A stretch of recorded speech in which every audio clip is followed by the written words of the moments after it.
नमस्कार दोस्तों, ओम नमः शिवाय। प्रदोष व्रत भगवान शंकर को समर्पित होता है। इस दिन भगवान शिव और सूर्य देव की विधि विधान से पूजा की जाती है। रविवार का दिन भगवान सूर्य नारायण को समर्पित होता है।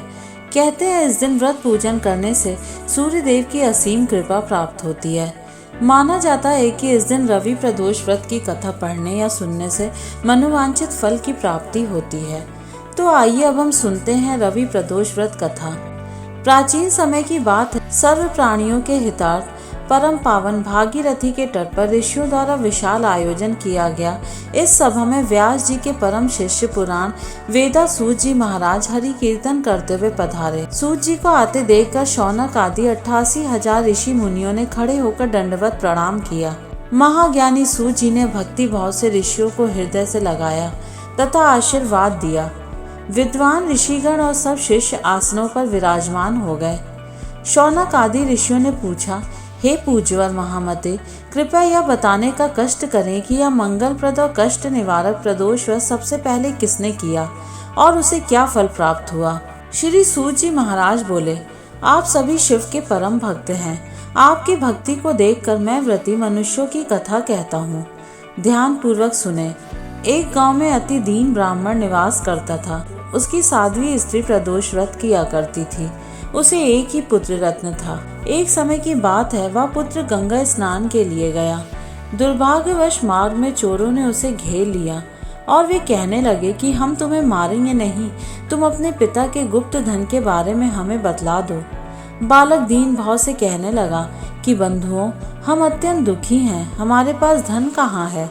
तब चोरों ने कहा कि तेरे इस पोटली में क्या बंधा है। बालक ने निसंकोच भाव से कहा, मेरी माँ ने मेरे लिए रोटियां दी हैं। यह सुनकर चोरों ने अपने साथियों से कहा कि साथियों, यह बहुत ही दीन दुखी मनुष्य है, अतः हम किसी और को लूटेंगे। इतना कहकर चोरों ने उस बालक को जाने दिया। बालक वहां से चलते हुए एक नगर में पहुंचा। नगर के पास एक बरगद का पेड़ था।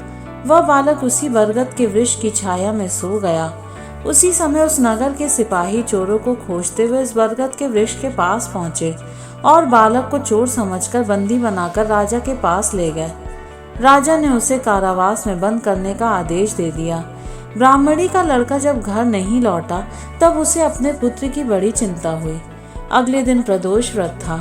ब्राह्मणी ने प्रदोष व्रत किया और भगवान शंकर से मन ही मन अपने पुत्र की कुशलता की प्रार्थना करने लगी। भगवान शंकर ने उस ब्राह्मणी की प्रार्थना स्वीकार कर ली।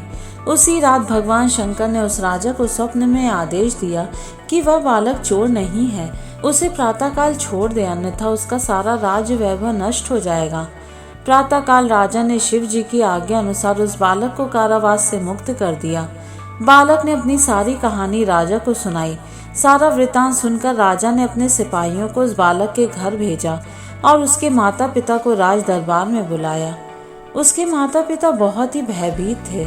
राजा ने उन्हें भयभीत देखकर कहा कि आप भयभीत ना हो, आपका बालक निर्दोष है। राजा ने ब्राह्मण को 5 गांव दान में दिए, जिससे कि वे सुख पूर्वक अपना जीवन व्यतीत कर सके। भगवान शिव की कृपा से ब्राह्मण परिवार आनंद से रहने लगा। इसलिए मनुष्यों को प्रदोष व्रत अवश्य करना चाहिए और साथ ही भगवान शिव की विधि विधान से पूजा करनी चाहिए। इससे व्यक्ति का जीवन सुखमय हो जाता है। तो भक्तों, उम्मीद है आपको रवि प्रदोष व्रत की कथा अच्छी लगी होगी। अगर आपको यह कथा अच्छी लगी तो कमेंट में ओम नमः शिवाय लिखना ना भूलें। धन्यवाद।